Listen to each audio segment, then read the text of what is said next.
Jeffrey Saunders, he's an expert in strategic futures studies and foresight. He's the CEO of Nordic Foresight and associated partner of behavioral strategy.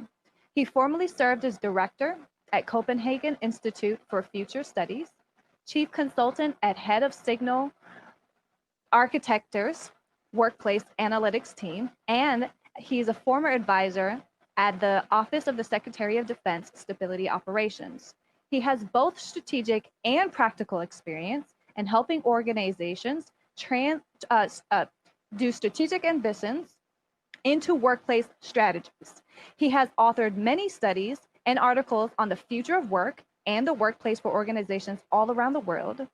The latest study actually just came out with the International Facility Management Association, who was with us yesterday. And it is specifically around the topic of the new way of working post-COVID. So that's what he's going to share with us a little bit about today. First and foremost, thank you for joining us, Jeff. We're happy to have you here, and I'll hand it off to you. All right, Brittany, thank you so much for having me. It's wonderful to be here, and I wish that I could be participating with you in Chicago and wherever in the United States and the world you may be. And I'm going to be sharing the work that we did with the International Facility Management Association, EPOS Audio, and JLL about the expert assessment, the workplace post-COVID-19. And this study was based upon the great debate that I saw and we saw in the spring of, the winter to spring of 2020, when the COVID-19 pandemic first made a major breakthrough in February, March, and into April, about what were the long-term consequences of the COVID-19 pandemic on the ways that we'd be working. And what we wanted to do was to bring a foundational study that would try to drive some clarity around how is it that workplace experts, strategists, people in corporate real estate and the like were planning and helping and assisting their organizations prepare for the new ways of working. And this debate has raged in the general media, has raged on LinkedIn and many other fora, and different parts of the industries are coming to different conclusions. And what we wanted to do was try to bring some clarity, set some foundations and some baselines where we could actually build and innovate upon those. And this study was intending to do that. And what we did was we used an analytical method called the real-time Delphi methodology. And the real-time Delphi methodology is different from a survey because what we're doing is focusing on a group of subject matter experts. And what we're trying to do is derive a spectrum of diverse perspectives on key questions and assumptions to develop a consensus view on the future in highly uncertain times. And what we used was an online platform that facilitated a dialogue between geographically separated subject matter experts, where they could spend an entire month over the summer of 2020 debating and analyzing each other's perspectives to develop a consensus view on the future of work post-COVID-19, and then where we could also capture their divergent opinions. And so what we got actually over a month of surveying, participating, and discussing with over 250 subject matter experts was over 2,500 comments and debates and answers to 24 questions that we asked. And so the study is bringing the curated perspectives of industry-leading subject matter experts, and what it's intended to do is to assist people in the industry to aid in decision-making, help you understand and orient on the potential opportunities and risks using these expert assessments, identifying where they had consensus, but also exploring where they dissented. And so this is the methodology, and this is the analysis that we brought to bear. And actually the study was just released yesterday, so this is truly hot off the presses. Now, what we did was to gather the broadest perspective that we could within the industry. We worked with the different communities and practices, communities of practices within IFMA. So people who are focused on sustainability, workplace strategy, consulting, and focusing on the business side, IT, operations and maintenance, health and safety, the real estate perspectives, all these to harness the expert's opinion, the expert's assessment on new ways of working post-COVID-19. And what we could see from the results is that we had a broad spectrum of participation from around the world and also from a number of disciplines and professions. So people who are consulting a number of different businesses around the world, academics, people who are working internally to organizations or external to them, coming from a variety of fields, all of which looking at the workplace post-COVID-19. Now, the purpose of this study is to harvest, of course, insights from industry-leading experts, synthesizing those findings from 6 key areas, and I'll go into those in a bit, to help us better assess current challenges and future priorities, all of which is intended to help you develop your readiness and your resilience as we try to navigate this challenging period of dealing with not just a short-term crisis, which we thought in the spring, many thought in the spring of 2020 that COVID would be, but a long marathon race, as our previous panel was discussing. And so today I'd like to spend a few minutes just presenting a few of the key insights. I hope that this will inspire you to download the summary of findings and even order the final report. If you're an IFMA member, you can access these findings for free. So we focused on 6 thematic areas: facilities and demand, technology development, workplace strategy, employee well-being and benefits, organization and productivity, and sustainable development goals. I can't go through all of this in the brief time that I have available to me, but I'd like to focus on a couple, which is the aspect around the facilities and demand. What does this mean? The transition to remote working and hybrid models mean for the types of facilities that we'd like to utilize? What does this mean for how we organize our workforce and the role that technology plays in that? Not surprising, and the previous panels and today's discussions and today's presentations and the previous day's presentations has shown a shift to increased use of remote working. And the question is to how much this will lead to a shift in remote working. And what we could see from our subject matter experts is that 81% of them expect at least 20%, 26% of workers will be working most of their time remotely post-COVID-19. And this has a number of impacts, obviously, on the real estate and the types of facilities that will be in demand. And this is leading us to see a shift to smaller and more diverse sites. And this is the expectation that many of our subject matter experts have. And 63% of them believe that organizations will be making use of greater use of co-working sites, satellite offices, new types of spaces, and that individual organizations of themselves will have much smaller office footprints as a result.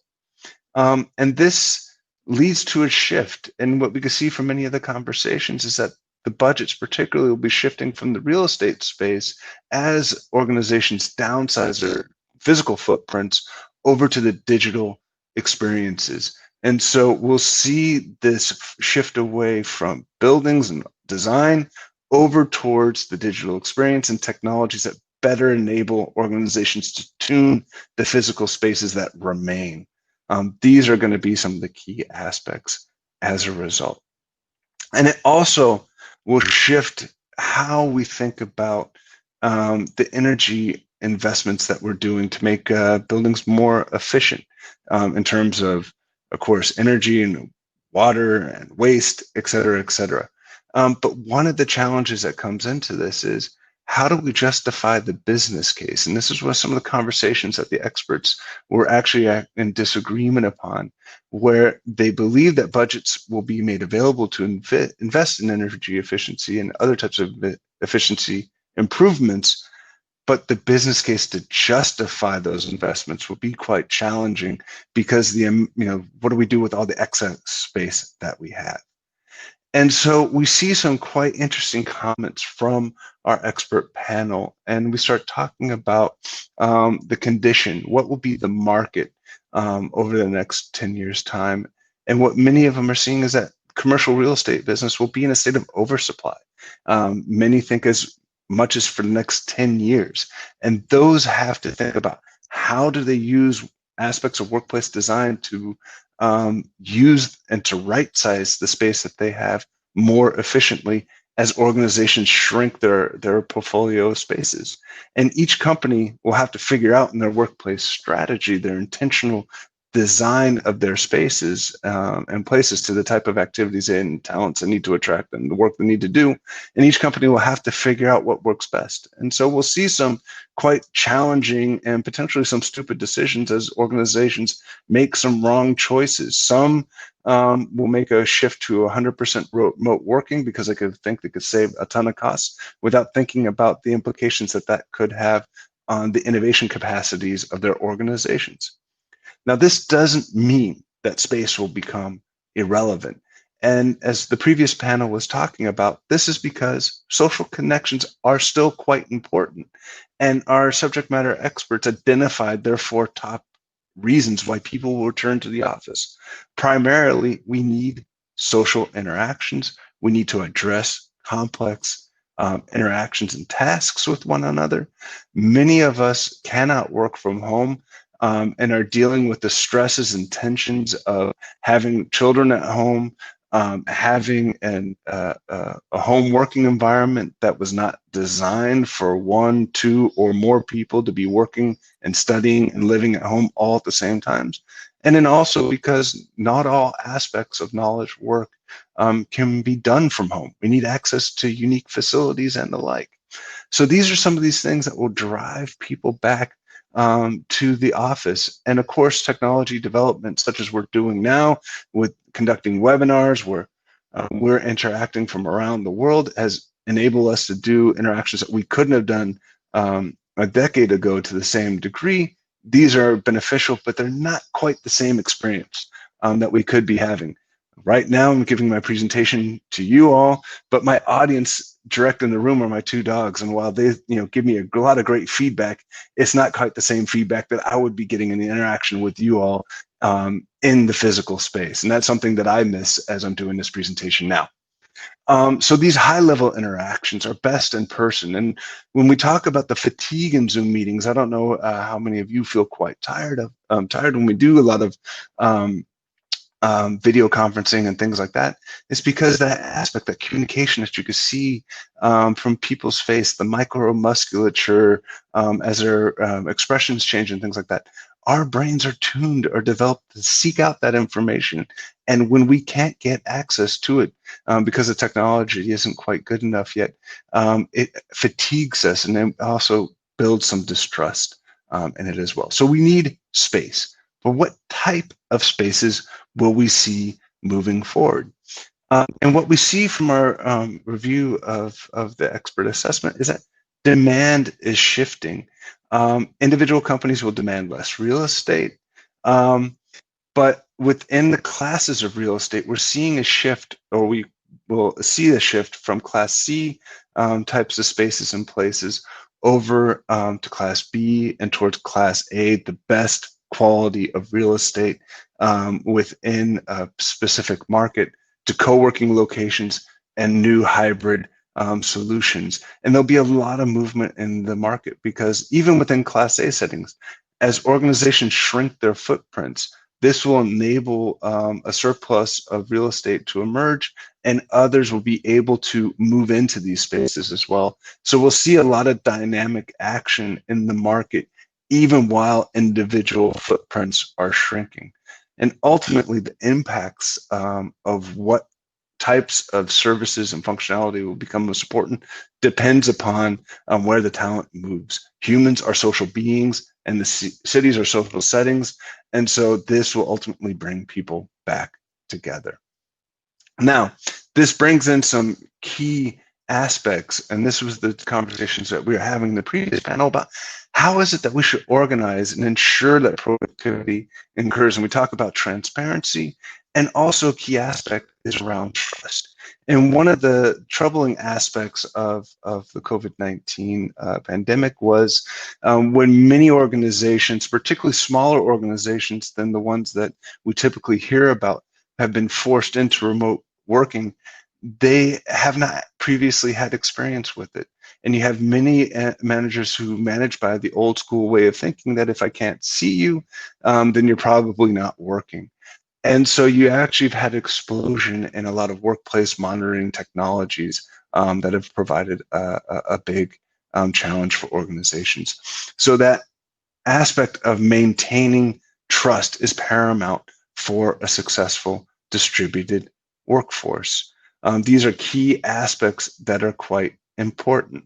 And we're seeing a development towards various types of workplace monitoring technologies, which cause some significant challenges. Now, when we presented a mini scenario to our subject matter experts, they soundly rejected activity monitoring and workplace activity monitoring as a viable way to go. But it's a tension in the marketplace that we need to address because it's exploding around the world. Now in Europe, where we have the regulations around digital rights and privacy, GDPR, there is some limitations on that. But in the United States and other markets, this is a challenge that's moving forward. And this is an example of a person who uses activity monitoring, which takes logs applications and websites that workers use, their email activities, their social media, their inputs and keystroke loggings, and what they click on to provide minute-by-minute breakdowns of how people are working. And many of this is being brought into automated processes for disciplining workers. Think about how Amazon is using their automated HR to address their warehouse workers. These are some of the things that we could see in the workplace and some of the things that we should address. And so you see this gentleman, by seeing the way I address my workers, I can see who's working well and doing better, and I can take tasks and activities to actually ensure that they're working well. Can be very big brotherish. This is something that needs to be addressed.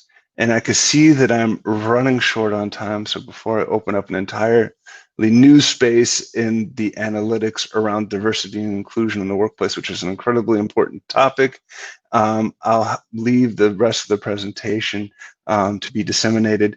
But I would like to provide you the link to where you can find out more about the study. You can actually download the summary of findings, or the executive summary, which provides overview of the entire report. And if I'm a member, you could access the report for free. And if not, you can purchase it on IFMA's website here. The link is provided, and I hope that you have found the presentation interesting. I wish I could be physically in the room to present with all of you, but I'd like to take the moment and answer any questions that you may have. Can you tell me a little bit about the research that that talks about the muscular information that really ties to that trust mechanism? Can you tell me about, are there any resources that you were able to pull from in order to really share that information? Yeah, there's a number of studies, academic studies that were done pre-COVID that talk about some of the issues, and it's both a visual cue about, how can I see when people are interacting, and particularly when you're participating in Zoom meetings within the team and you have like 10, 15 people in the kind of mosaic Brady Bunch view of your colleagues. You just don't see the micro detail of people. And there's studies from Germany and from the United States that point to that, and I can share those with you as well. There's also an aspect around the auditory issue. And if you don't have a good headset and you have a bad internet connection, small delays in the audio transmission actually creates cognitive distrust. There's an innate natural instinct that a delay of a half second or a second makes the person on the receiving end be distrustful of the message that you're conveying. And these are also studies done from Germany about how audio, good quality audio, the good quality of the visuals impact collaboration. So it's not just the fact that we're tired of Zoom meetings. There's the whole aspect around the experience of it that has cognitive impacts of it that wears us out faster. Very interesting. Okay, thank you for sharing that. Now, towards the end there, you gave us an open loop there. You piqued my interest around the diversity and inclusion conversation. Could you share a little bit about some of the research results around that topic? No, it's one of the aspects that we started talking about because it's a question about how you define diversity and inclusion. And even though it's a hot topic, people define it in radically different ways. So one aspect is when the subject matter experts thought that there'd be an increase in diversity inclusion efforts. And the majority felt that way post-COVID-19, and particularly with remote work, it would actually enable people to participate in types of jobs they would otherwise not be able to participate in because they don't have to commute. They don't have to commute and other aspects around that. But when you started looking into the comments around it, what you found is that you had two different types of definitions that were emerging. So if you define diversity and inclusion in terms of physical handicaps, and cognition differences, so what's called neurodiversity. So if you have ADHD, autism, things like that, that working from home and not having to navigate an office environment could actually help people with these conditions participate in the workforce that otherwise could not have. Now, if you described diversity in terms of race, ethnicity, and these aspects, you start talking about the digital divide and how the crisis has accelerated the digital divide because minority communities oftentimes have problems with the challenges of infrastructure in their home settings to be able to work from home. There's aspects around broadband access, and broadband access is a huge issue still in the United States, and people typically talk about rural broadband access, but even in urban areas and particularly minority communities, many people aren't accessing at broadband speeds to be able to work remotely. So there is some aspects that are quite fundamental that are, maybe an HR issue, definitely an HR issue. Then there's a question about what's the real estate design and facility management role in playing that.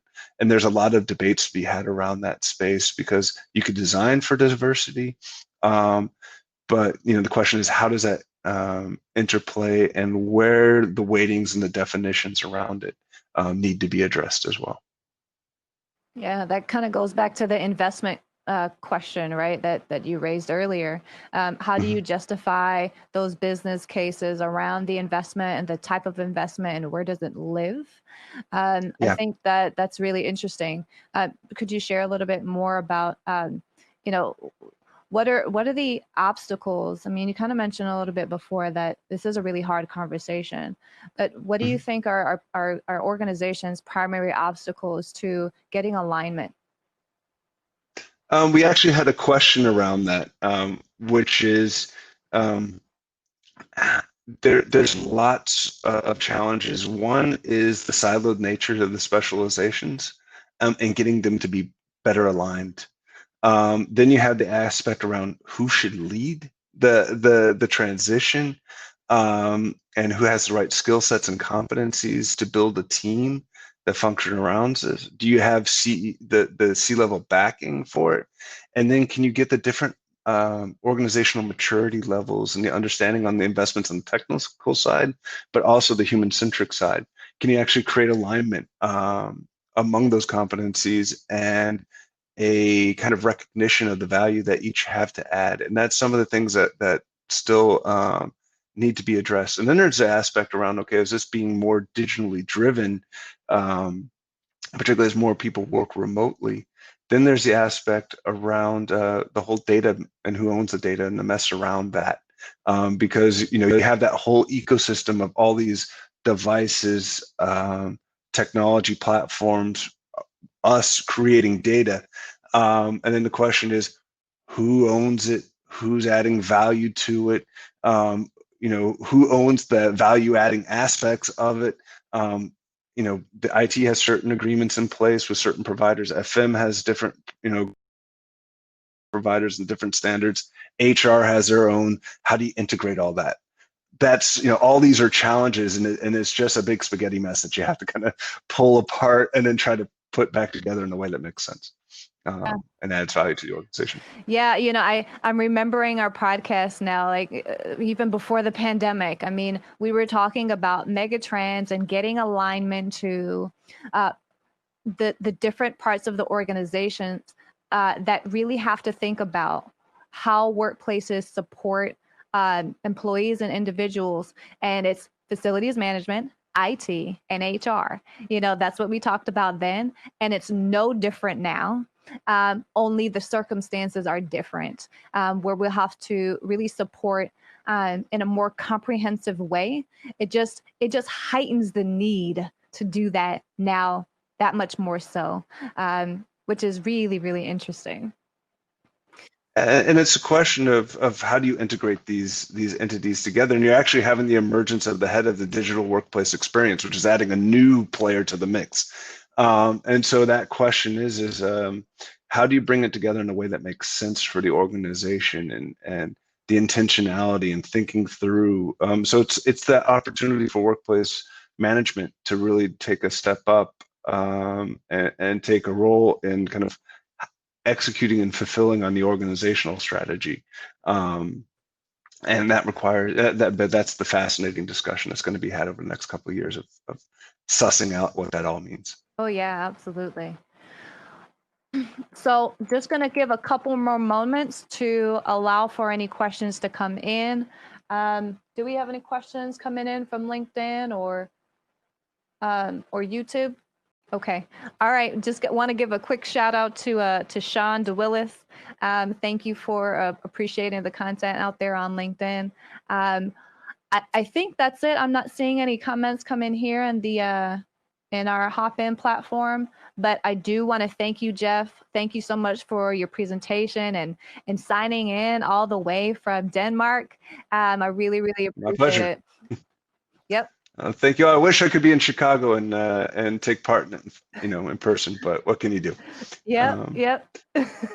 Awesome. Right. Have a great rest of the event, and we'll catch you all on the flip side. Sounds good. Thank you so much, Jeff. Right. Thank you. Bye-bye. All right. So with that, we're going to transition to networking. For those of you who are online, if you have not registered for the event, if you'd like to participate in the networking session that's following right after this, you will need to register at workplaceevents.live/COVID. And you'll be able to enter into the platform. If you also sign up there, you will be able to get access to these recordings post-event. And then also, if you would like to download the workbook so that you can just do a re-evaluation of your strategy now. We've had a lot of time to think through it, but after having the opportunity to listen to some of the presentations today, this might be an opportunity for you to write some things down, figure out how it integrates into your workplace strategy. I think we had some really great nuggets of information that may not get you to a point where you want to course correct, but just enhance even that conversation and be able to speak to some of the research and speak to some of the other organizations that are positioning themselves a particular way. So with that, you can find the workbook at workplaceevents.live/workbook. That's workplaceevents.live/workbook.